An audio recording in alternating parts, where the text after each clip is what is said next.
Hello there everyone and welcome back to some new Super Mario Bros Wii without touching the ground. This is part 2, so let's go! Now, first we're going to be taking a look at 5-1 where we're going to have to avoid some stalking piranha plants. Now, this place is also the home of giant Koopa shells, which at first glance might be ground, but they aren't. Now, if you look at the slopes, you can clearly see that they aren't round like the Koopa shell is. This leads me to believe that Koopa shells are actual objects while, slopes are ground. And if you look at the two, you can clearly see the difference. So, I actually feel like they are objects, or at least sprites, making them completely okay to walk on. Now, this level isn't too bad, and we're actually almost at the end. So, now we can actually move on pretty much to the hardest level in this world, in my opinion, which is 5-3, because I'm not dealing with another underground level. Hopefully. So, now we just gotta finish up this swimming section, and we'll be really close to the end. We just have to deal with a few more stalker piranha plants. One more rope swing and a pipe to the finish. And with that, 5-1 is pretty much complete.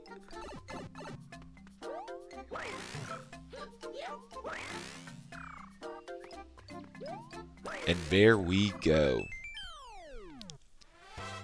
So now we get to deal with the brambles. Now, the brambles are not that great.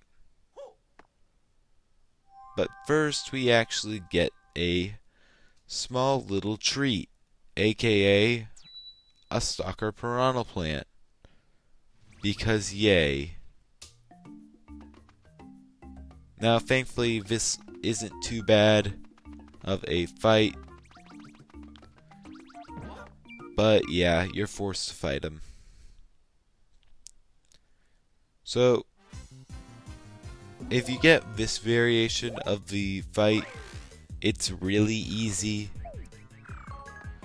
Now, as you can see, I collect all the little toads, and now I try to mess with the chest, but yeah, no, you have to touch the ground as a meta ground press in order to open the chest. Note that I'm touching the chest before I touch the ground, so this is definitely a meta ground touch. And now we actually get to deal with the brambles in 5-3. Now, this level starts off not too bad. You have to do a few precise jumps though, like this one. Now, I recommend you crouch because this guy will come back. Then you could probably make your way a little bit farther, but I'm going to play it safe and land directly on this brick. Let the Bramble go, and then bounce on his head. Propeller, and then just land on the pipe down in the poison. Get a little wall jump and build up some speed to make my way over to the log. Now, this is where the level gets a lot easier, as the logs are definitely objects, because they have special properties, aka rolling. So, yeah, this level just got a lot easier. But there are still some challenging spots, like here, because you actually have to time your little downwards input so that way you can actually land on the bramble down below. Or you can go above, but below is way easier, in my opinion. Next we have another log section, so easy. And I decided to play it safe and land on these donut bricks. And now, have caution because this guy is charging at you. But thankfully, he's not much of a threat. And then you have this guy who will ruin your run. Thankfully, he didn't this time. It's like a 50-50 shot. And with that, one meta ground press later, and now we can just fly to the finish. And now we get to go to the tower. Now, due to some recording problems, footage got messed up, and I actually had to re-record the tower fight, so it's a little bit different than my original, but I didn't touch the ground either time. So, yay. It's pretty much the same. Now, what you need to do is you need to just jump. You don't want to use your repeller mushroom in this section. At least not much. Now, you are allowed to touch the walls on the side. You're allowed to stand on them.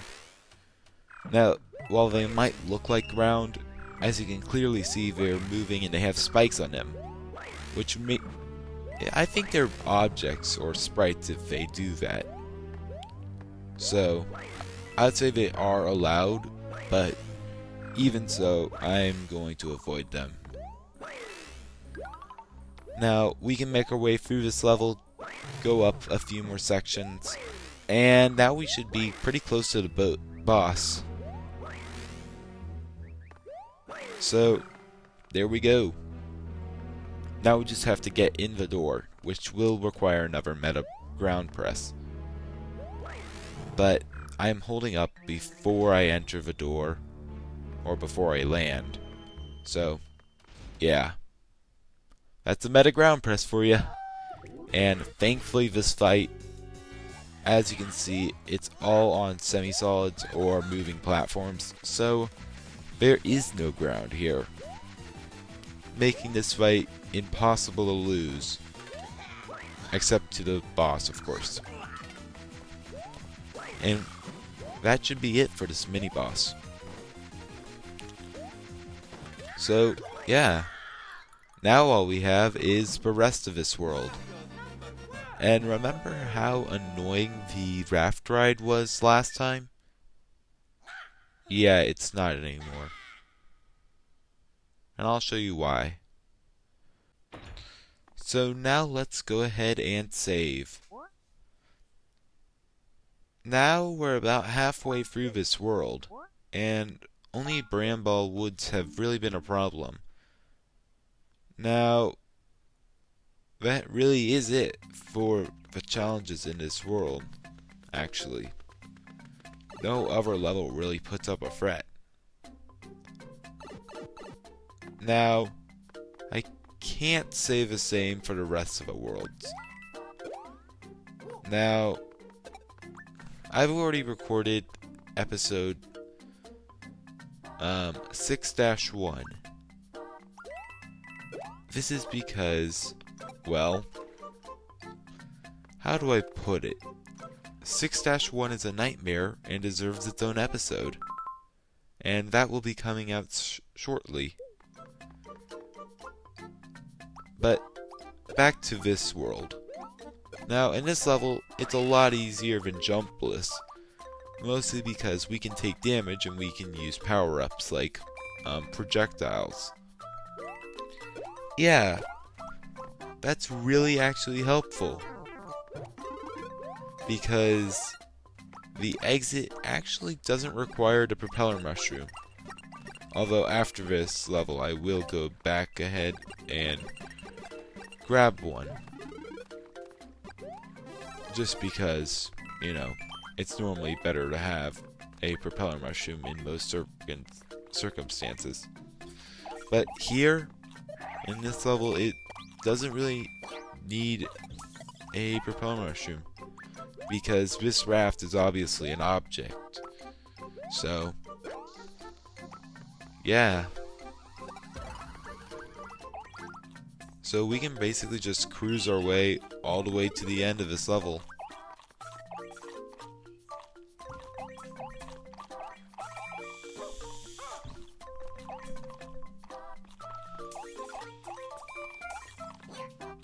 And this should be about the end. So we should have a little bit more piranha plants and bombs, but that should be pretty much it.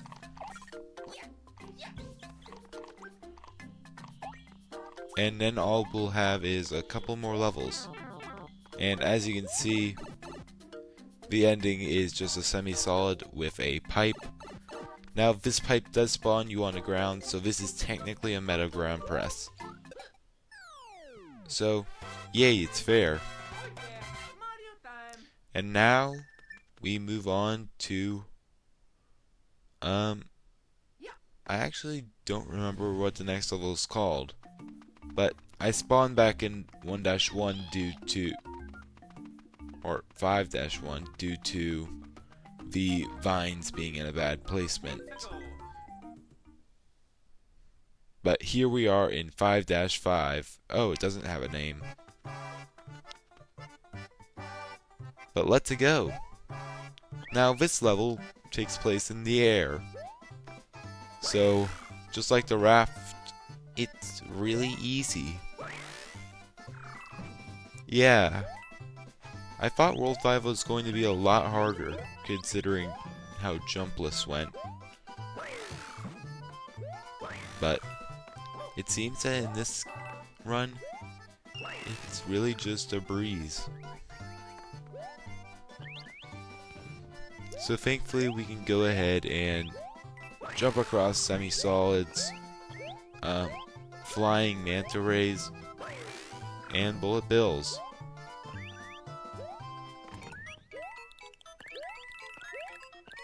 So, yeah, it's really just a peaceful experience. Until here. Now, this section is where we have ground. Except they give us a semi-solid, which basically completely invalidates that ground. So yeah, this really does get rid of a challenge at all, if there was any to begin with. And then we just have another section with manta rays. Yay!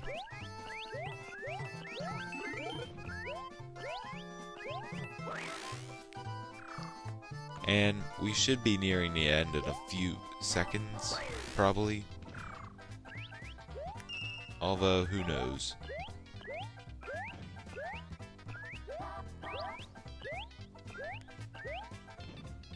We go ahead, dodge some more bullet bills. And right here should be where the exit is, I believe. Or a little bit up ahead, actually. There we go. Now, here we do have another section of ground, except we have a propeller mushroom and a propeller block, leading us directly into the pipe, which counts as 2 more meta ground presses. One for entering the pipe and one for leaving. Now, I'm honestly not counting how many meta ground presses are needed, but there's 2 more. Or possibly 1 more if you want to group those 2 together. And now we're at the castle.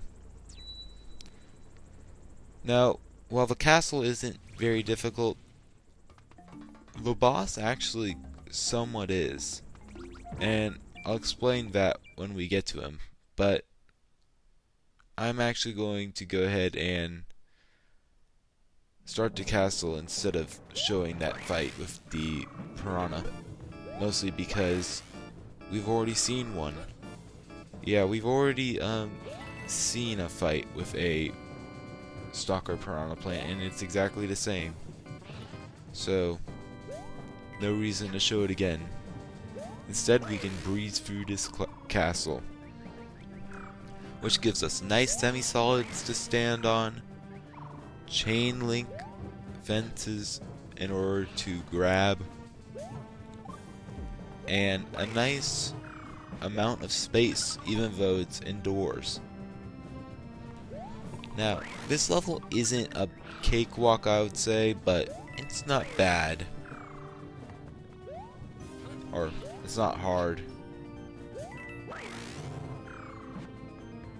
Now, this section, while technically these little rotating platforms on the chain link fence are sprites, I decided to avoid them anyway, because why not? Go ahead and touch the semisolids instead of the ground, and we're pretty much to the end. We just have a few more jumps. Also, we get 2 fireballs and another one. Yeah, fireballs get a lot more rapid here. But thankfully, we're nearing the end. With one more propeller down, we landed on some bouncy blocks, which are obviously objects. And then we can go directly into the door. And now, we go ahead and fight the boss of this world. Oh boy. Now, this boss is a problem because, yeah, we can't touch that ground. So, what do? Well, the boss has 3 hits and we have 2. So let's do 1 hit first to him. Then, we get the chain chomp to follow us. And then we damage boost through the second hit. And then actually apply the second hit to him. And now we just damage boost one more time and deal the final hit to the boss. And there we go. World 5 is done. And now we get to go to World 6. And also, because this is a cutscene, obviously none of this ground actually counts. Yeah, no. I'm not counting a cutscene. But with that, thank you all so much for watching, and I'll see you guys next time. Goodbye.